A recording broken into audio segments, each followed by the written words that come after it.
Pakistan's water story is a story of treachery and betrayal.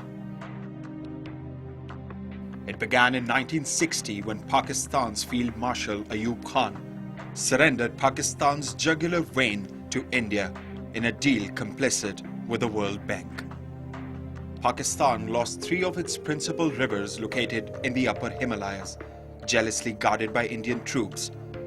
The rivers Jhelum, Ravi and Sutlej, flowing through Indian-occupied Kashmir, are now running dry.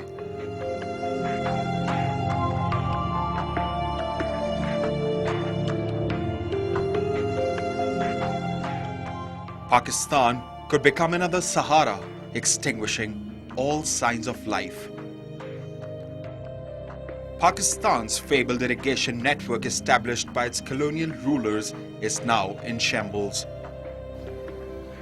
Known as the breadbasket of the subcontinent in days gone by, Pakistan now has a begging bowl seeking millions of tons of wheat and other food items from foreign countries every year. For the past 1 year, drought and water shortage have reached a critical stage in the food-growing areas. The federal and provincial governments have repeatedly declared the water shortages as critical. ये जो हम dams बना रहे हैं, जो आज हम बुनियाद रख रहे हैं, उसको 3, 4, 5 साल लगेंगे। तो मुझे बताएं, अगर पहले वाले रन जाते बुनियादें तो आज मुकम्मल हो चुके हो। तो वो नहीं रखा। हमने मंसूबा बंदी की है, हम डैम्स बना रहे हैं, हम पानी के मंसूबे बना रहे हैं, ताकि ज्यादा से ज्यादा मंसूबे। मैं आज 1 साल पहले कहा था कि आइंदा जो मसला होगा वो पानी का। Dawn News carried out an on-the-ground survey to find out about the water crisis in the federal capital. This model integrated rural development project is located in the capital's green belt radius of 12 kilometers. The Rural Development Ministry hired a number of Dutch experts and horticulture specialists, together with senior bureaucrats, to process the project according to plan. 8 villages were selected for launching this scheme. That included Jhang Saida, Saknal, Panjgara, Alipur, Farash, Damma, Khadrapur and Partal.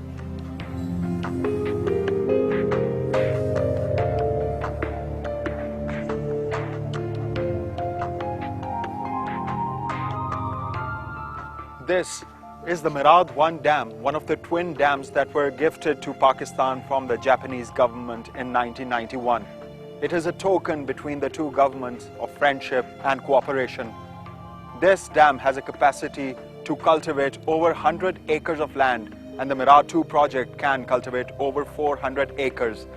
The most amazing and unique aspect of the project is the massive grant amounting to rupees 4.5 billion for the development of the rural areas of Islamabad territory.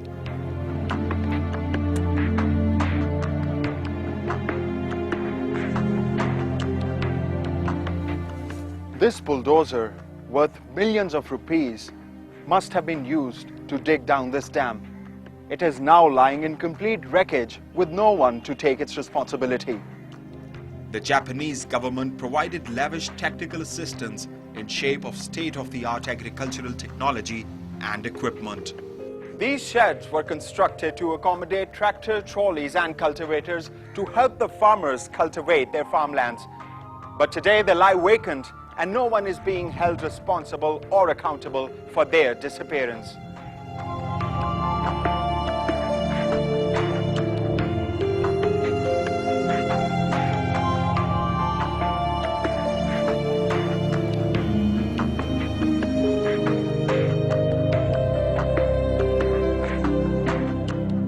While the government is busy in making plans of building new dams, it is perhaps unaware that if this water is used sensibly, it can provide drinking water to over 80,000 people living in these rural areas and can provide water for cultivating over 400 acres of land which lies barren at the moment. The target area of these dams spreads over a massive 2,500 acres chunk of arable and fertile belt. At least 80,000 small-time farmers inhabit this area. The development project was launched after a presidential directive in 1978. To quote the president, "A striking feature of the cities that I noticed during my visit to the People's Republic of China was the cluster of small villages and farms around them, which appeared not only to be economically self-sufficient units, but seemed to play a significant role in the provision of food and other supplies to the urban population." The media hailed the idea, and Dawn, in its leading editorial of July the 23rd, 1979, commented, "Given government help in the form of agricultural inputs and credit, the lands around the twin cities of Islamabad and Rawalpindi can most certainly yield a plentiful supply of fruits and vegetables and dairy products." After over 30 years, nothing has been done for the locals. This is Ghaffar Khan, a vegetable seller.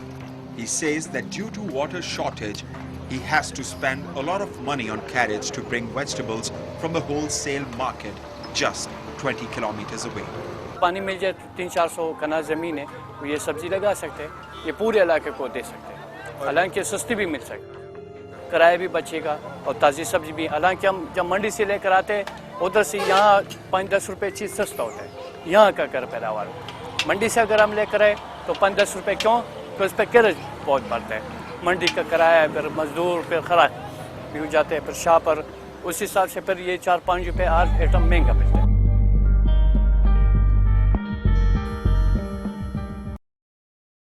अब John पेश करता है